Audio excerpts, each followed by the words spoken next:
بسم اللہ الرحمن الرحیم۔ السلام علیکم۔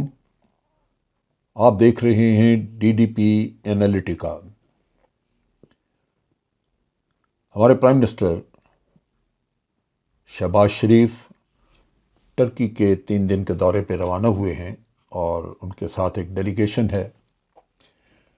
ٹرکی پاکستان کا انتہائی قریبی دوست ہے اور ٹرکی کے ساتھ سفارتی تعلقات قائم کیے ہوئے کوئی تقریباً 72-73 سال ہو چکے ہیں۔ ان تمام سالوں میں کئی حکومتیں بدلیں، ٹرکی میں بھی، پاکستان میں بھی، اور کبھی ملٹری گورنمنٹس آئیں، کبھی سول گورنمنٹس آئیں، لیکن ٹرکی کے ساتھ تعلقات ہمیشہ ایک جیسے اور بہترین رہے۔ دنیا کے کچھ ممالک ہیں جہاں پاکستانیوں کے ساتھ اچھا سلوک کیا جاتا ہے، اور ٹرکی ایک ملک ہے جہاں پہ پاکستانیوں کے ساتھ اچھا سلوک نہیں بلکہ بہت ہی عزت والا اور بہت ہی محبت والا سلوک کیا جاتا ہے۔ وہ الگ بات ہے کہ جب پاکستانی کسی ملک میں جاتے ہیں تو اگر وہ اپنا کردار اپنے عمل سے وہاں پہ لوگوں کو ناراض کر بیٹھیں تو اس کا تو کچھ نہیں کیا جا سکتا، اس میں لوگوں کو احتیاط کرنی چاہیے۔ لیکن ٹرکی کے ساتھ تعلقات کی ایک ہسٹری ہے جو کہ پری پارٹیشن ہے، جبکہ پاکستان ابھی مارز وجود میں نہیں آیا تھا۔ یہ بات ہے 1919 کی۔ ورلڈ وار 1 جنگ جاری تھی اور اس زمانے میں ساری مغربی دنیا در حقیقت سلطنت عثمانیہ کے خلاف لڑ رہی تھی۔ ہمارے ہاں ہندوستان میں، جو کہ اس وقت یونائٹڈ ہندوستان تھا، یہ سمجھا جاتا تھا کہ جو خلیفہ ہے، جو سلطنت عثمانیہ کا خلیفہ ہے، وہ در حقیقت خلیفہ اسلام ہے۔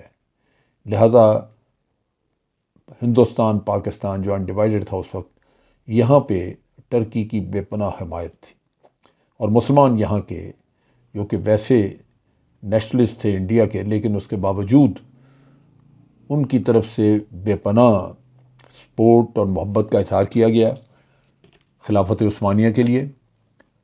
اور در حقیقت برٹش گورنمنٹ جو ہماری حکومت تھی، جو گورنمنٹ تھی اس وقت، جو بھارت میں یا انڈیا پہ حکومت کر رہی تھی، ان کے اوپر پریشر لانا ایک مقصد تھا۔ ان کے خلاف ایک مہم چلائی گئی جسے ہم خلافت موومنٹ کہتے ہیں۔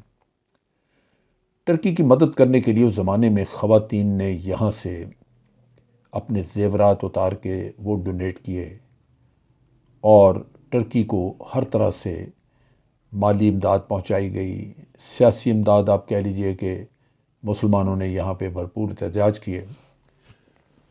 مولانا شوکت علی جوہر اور مولانا محمد علی یہ 2 بھائی تھے جنہوں نے اس میں بڑا لیڈنگ کردار ادا کیا۔ یہ وہ تاریخ ہے جس کی وجہ سے آج بھی ٹرکی میں پاکستانیوں کو بہت محبت سے دیکھا جاتا ہے۔ یہی وجہ ہے کہ مختلف وقتوں پہ ہمارے ٹرکی کے ساتھ تعلقات بھی اچھے رہے اور تعاون بھی اچھا رہا۔ اب جب تعاون کی ہم بات کرتے ہیں تو ریسنٹ ایئرز میں، جو کہ عمران خان یعنی پی ٹی آئی کی گورنمنٹ تھی پیچھے، اس کے دور میں ٹرکی کے ساتھ ہمارا ڈیفنس کی فیلڈ میں، یعنی جنگی ساز و سامان بنانے کے مسئلے میں ہمارے بہت سارا ان کے ساتھ تعاون ہوا۔ آپ کو یاد ہوگا کہ ٹرکی نے اپنے ڈرونز استعمال کرنے کے لیے آذربائیجان کو دیے تھے، جبکہ آذربائیجان آرمینیا کے خلاف جنگ لڑ رہا تھا، اور ان ڈرونز کی بہت بہترین ان کی کارگزاری تھی، ان کی پرفارمنس بہت اچھی تھی، اور اب پاکستان بھی ان کے ساتھ مختلف فیلڈز میں، جس میں ڈرونز بھی شامل ہیں، ڈیفنس پروڈکشن میں تعاون کر رہا ہے۔ پاکستان کی میزائل ٹیکنالوجی بہت ترقی یافتہ ہے، سو نیچرلی پاکستان ان کو میزائل وغیرہ میں مدد کرے گا، لیکن ہیلی کاپٹر ٹیکنالوجی ہو یا بہت سارے اور، جیسے ہم کہتے ہیں کہ 5th جنریشن سے اب 6th جنریشن ایئر کرافٹ بنانا ہے، ملٹری ایئر کرافٹ یا فائٹر ایئر کرافٹ، تو وہ ٹرکی کے ساتھ اس پہ تعاون کیا جا رہا ہے۔ ٹرکی کے ساتھ ایک ہماری ہسٹری ہے۔ اب مختلف جنگوں میں مختلف وقتوں پہ بھی ہمارا تعاون رہا۔ ہم نے رن کچھ کے اوپر جو کمیشن بنایا تھا اس میں بھی ٹرکی کا نمائندہ شامل تھا، اور ویسے بھی ہمارے چونکہ قابل اعتماد لوگ ہیں تو ہم ہمیشہ ایسے معاملات میں جہاں کہیں ثالثی کروانی ہو تو ٹرکی کا نام ضرور آتا ہے اس میں۔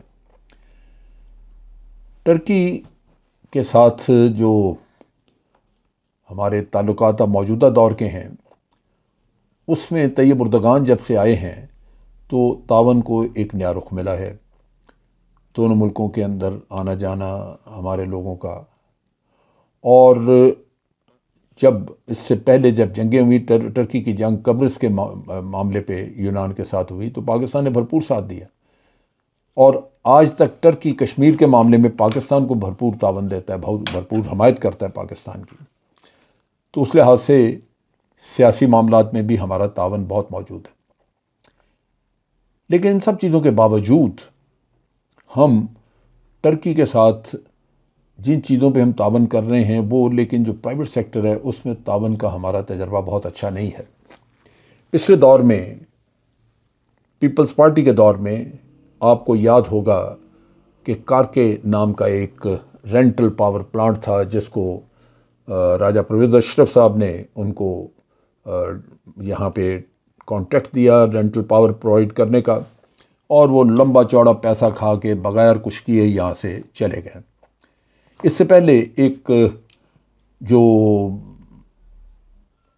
ہماری موٹر وے بننی تھی پشاور اسلام آباد کے درمیان، اس کا بھی کانٹریکٹ ایک ٹرکش کمپنی کو دیا تھا، اور وہ ٹرکش کمپنی جو ہے اس کے ساتھ کئی مسائل نکلے، کیونکہ وہ ہمیں اس میں خاصا پیسے کا خرد برد ہوا، کچھ ہمارے لوگوں نے کھایا۔ ٹرکی کے ساتھ کام کی یہ بڑی خوبی ہے کہ وہ خود جب خرد برد کرتے ہیں ہمارے لوگوں کو بھی کھلاتے ہیں، اور ہمارے لوگ ان کے ساتھ کام کرنے میں خوش ہوتے ہیں، اس لیے کہ ان کی جیبوں میں بھی پیسہ جاتا ہے۔ ان ریسنٹ دنوں میں ہم نے ان کے ساتھ میٹرو بس کے پروجیکٹ کیے، جو مثلا میٹرو لاہور میں لگی ہوئی ہے، اور شہباز شریف صاحب چیف منسٹر تھے۔ آج دن تک 1 ارب روپیہ مہینے کی اس کو سبسڈی دی جاتی رہی ہے، اور وہ پروجیکٹ، اس کے بارے میں ہمیشہ شکوک و شبہات رہے اور کہا جاتا رہا کہ اس میں پیسے کھائے گئے ہیں۔ سو ٹرکی، میں سمجھتا ہوں کہ ہماری حکومتوں کی فیوریٹ ان کے ڈیسٹینیشن ہے پرائیویٹ سیکٹر کے لیے۔ اب شہباز شریف صاحب وہاں گئے ہیں، اور یہاں یہ کہہ کے گئے ہیں کہ ہم نے ٹرکی سے انویسٹمنٹ لینی ہے، ان کو کاروبار میں ہم نے ساتھ شامل کرنا ہے، پاکستان میں اپرچونٹیز ہیں، پاکستان ایک بڑی مارکیٹ ہے، ٹرکی کے ساتھ ہم نے ریلیشنز کو بہت آگے لے کے جانا ہے۔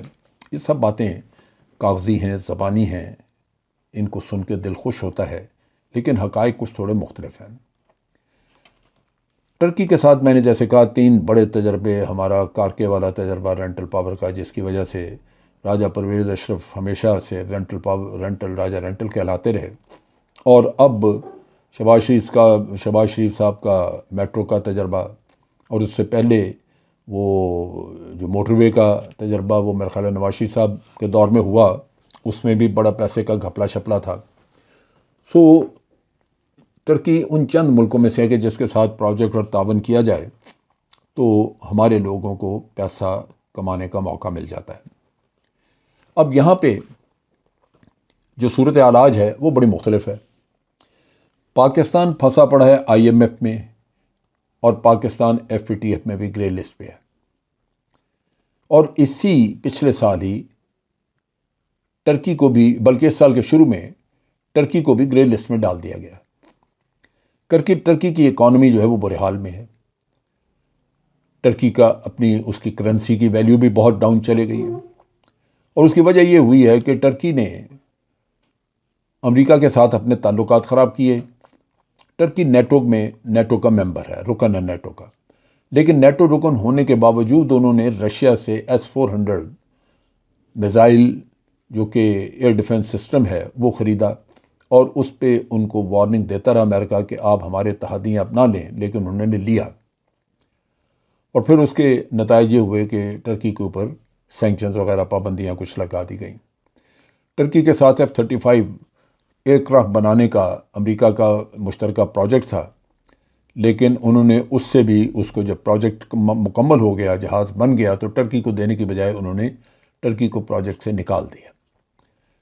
سو ٹرکی بہت اس کے بعد سے کوششیں بھاگ دوڑ کر رہا ہے یوکرین کے معاملے میں، باوجود اس کے کہ رشیا کے ساتھ ٹرکی کے تعلقات تھے، لیکن وہ یوکرین کے معاملے میں کبھی امریکہ کے ساتھ کھڑا نظر آتا ہے، کبھی بہر صورت وہ یوکرین کی مدد کرتے ہیں، ٹرکی والے کچھ امریکہ کے ساتھ کھڑے نظر آتے ہیں، اور ان کی کوشش ہے کہ امریکہ بہادر کہیں خوش ہو جائے۔ لیکن امریکہ کی ہمیشہ سے خوبی یہ ہے کہ وہ آپ اس کے لیے ایک کام کر دیں تو اس کا اگلا تیار ہوتا ہے، وہ کر دیں تو پھر اس کے بعد ایک اور تیار ہوتا ہے، اور وہ اسی تنخواہ پہ آپ سے سب کچھ کام کرواتا رہتا ہے، جیسے ہم کہتے ہیں ڈو مور کی بیماری۔ لہذا ٹرکی بھی اس ڈو مور کی بیماری میں امریکہ کے ہتھے چڑھا ہوا ہے۔ اب سوال یہ ہے، باقی چیزیں چھوڑ دیجئے، کہ وزیر اعظم کا یہ دورہ جو کہ کافی بڑا ایک ڈیلیگیشن لے کے گئے ہیں، یہ ہمارے لیے کیا لے کے آئے گا؟ میں جو دیکھ رہا ہوں وہ یہ ہے کہ ایک کھلا میدان، پاکستان کا خزانہ خالی، پیسے ہمارے پاس ہیں نہیں، چپے چپے پہ ہم جا کے لوگوں سے یا IMF کے ہاتھ جوڑ رہے ہیں، پیسے مانگ رہے ہیں، اور وزراء اکرام جو ہے وہ سیر و سپاٹے پہ ہیں۔ آپ سوچئے کہ پیپلز پارٹی کے جو یعنی اس حکومت کے عرصہ ہو گیا ہے بلاول ملک سے غائب ہیں، کبھی امریکہ، کبھی سوئٹزرلینڈ، ہنا ربانی خر بھی باہر ہیں، شہری رحمان بھی باہر ہیں، نوید قمر بھی باہر ہیں، بہترین مہنگے مہنگے ہوٹل، اور سوئٹزرلینڈ میں ڈیووس میں وہاں پہ ورلڈ اکنامک فورم، اس کی میٹنگ وہ کئی دفعہ پاکستانیوں نے اٹینڈ ہی نہیں کی وہاں پہ۔ ہمارے لیے وہاں پہ کیا ہے رکھا جو ہم جاتے ہیں وہاں پہ سوائے پکنک کے؟ اور ساری کیبنٹ یہ پہلے انگلینڈ سے ہو کے آئی ہے، پھر سعودی عربیہ، UAE، اب ادھر 1.5-2 مہینے میں انہوں نے وہ پی نکالی ہے، وہ دورے اور وہ ہر طرف مار دھاڑ شروع کی ہوئی ہے۔ غریب ملک ہے، ایک آدمی جا کے بھی کام کر سکتا ہے، اگر ایک نہیں تو ان کو انوائٹ کیا جا سکتا ہے یہاں آ کے، وہ خود آ جائیں گے، لیکن ایسا نہیں، ہم مار دھاڑ پہ لگے ہوئے ہیں۔ اس ملک کے ساتھ، اس کی غربت کے ساتھ کسی کو کوئی ہمدردی نہیں، یہاں صرف اپنی ذات ہے، اور یہی وہ چیزیں ہیں، یہی وہ طور طریقے ہوتے ہیں جو بالآخر عوام کے دل میں اتنی نفرت پیدا کرتے ہیں کہ وہ آپ کے خلاف اٹھ کھڑے ہوتے ہیں۔ جب عوامی انقلابات آتے ہیں تو ان کے لیے ان کی وجہ بنیاد پیچھے یہی کچھ ہوتی ہے کہ وہ دیکھتے ہیں کہ ہمیں تو یہ کہا جاتا ہے کہ ہم خزانہ خالی ہے، آپ کے لیے ہم کچھ نہیں کر سکتے، ہم پٹرول بھی مہنگا کریں گے، ہم یہ بھی کریں گے، وہ بھی کریں گے، لیکن اپنے سیر و تفریح میں کوئی کمی نہیں آنے دیتے۔ یہ وہ المیہ ہے۔ آج کے لیے اتنا ہی۔ افواج پاکستان زندہ باد، پاکستان پائندہ باد۔